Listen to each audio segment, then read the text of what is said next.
comecei a atender o Marcos quando eu cheguei aqui no ano de 2008. Ele era um dos pacientes que recebia uma listinha, né? E ele era um deles. E inicialmente o Marcos, ele é bastante emotivo, ele chorava bastante nas sessões. Mas ele também falava de Deus assim com uma forma convincente, uma forma alegre, com muito entusiasmo. E eu sempre ouvia o Marcos, né? Eu sempre gostava de ouvir o Marcos porque ele contava aquilo com bastante entusiasmo. Na verdade, assim, no começo eu duvidava, achava, digo, mas ela não vai se interessar assim por, né? É um assunto que também me interessava e a maneira como ele falava, assim, ele se emocionava bastante, eu via que aquilo era sincero. Ele falava com convicção, não falava da boca para fora. O grande pregador em questão é o Marcos, 22 anos, portador da síndrome de Waardenburg tipo 2. É uma síndrome muito rara, o Marcos não tem, assim, grande comprometimento, mas ele tem algumas características dessa síndrome. A despigmentação da pele, a deficiência mental leve, mas tem. Mas e daí? Quem disse que alguém com deficiência mental não pode falar de Deus? Uma vez ele falou isso, que eles iam que os adventistas iam sofrer porque viria uma lei. E eu não sabia nada disso, né? Porque eu era católica, eu não sabia dessa coisa. Eu ficava assim, mas como hoje em dia é tão... como é que é? Se respeita tanto os valores, os direitos das pessoas. Por que eles vão sofrer se eles não são submetidos à Igreja Católica?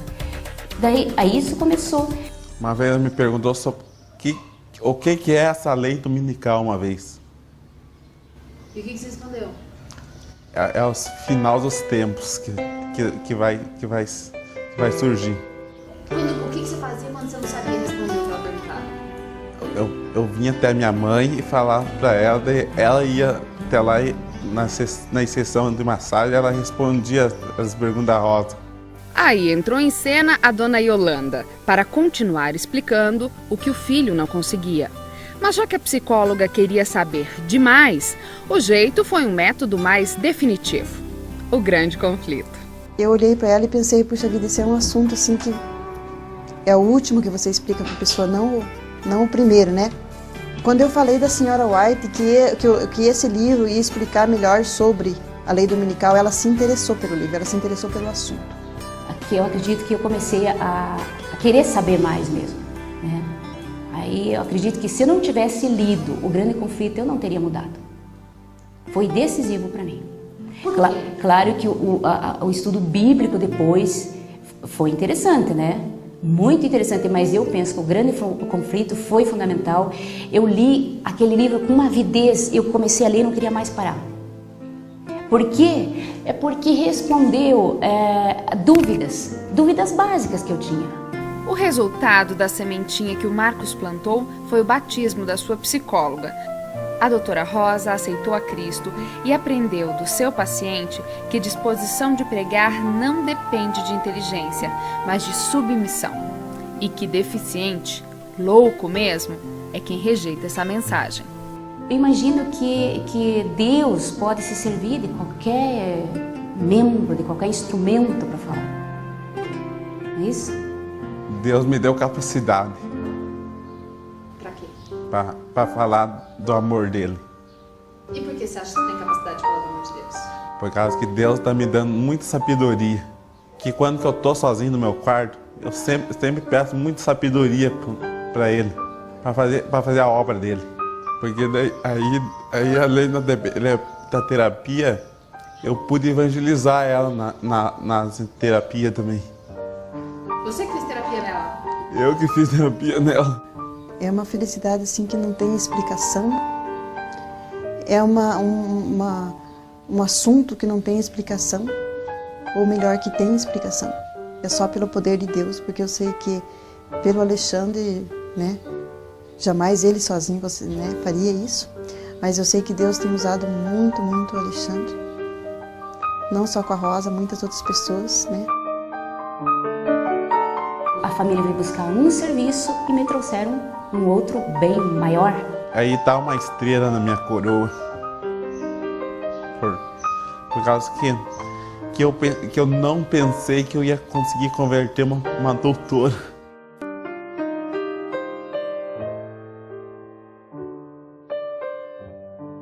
Eu acho que todo mundo pode fazer esse trabalho. Por que você acha isso? Porque esse trabalho é só a gente saber andar nos caminhos de Deus e saber a hora exata de falar as coisas certas na hora exata. E é ele, um aluno da APAI, que resolveu pregar e distribuir livros missionários. Pelo convite e amizade do Marcos Alexandre, outras 15 pessoas resolveram montar um pequeno grupo de estudo da Bíblia. E ele mesmo dá estudo para outras 6, com a ajuda de um garotinho, que lê e responde as perguntas para ele. E essa ajuda é necessária por um motivo bem simples. Quantos livros você já leu? Nenhum, porque eu não sei ler. E você deu um livro para ela? Uhum. Por quê? Para ela ler, que eu sabia que aquele livro ia fazer diferença na vida dela. Não, você não leu ele? Não li, mas me falaram, se você quer converter uma pessoa, dê um bom livro para ela ler. Eu acho que eu vou ser evangelista.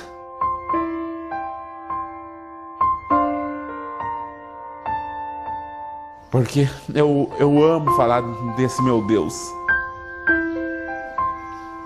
Porque mesmo a fé que eu pratico, eu quero que essas pessoas pratiquem também.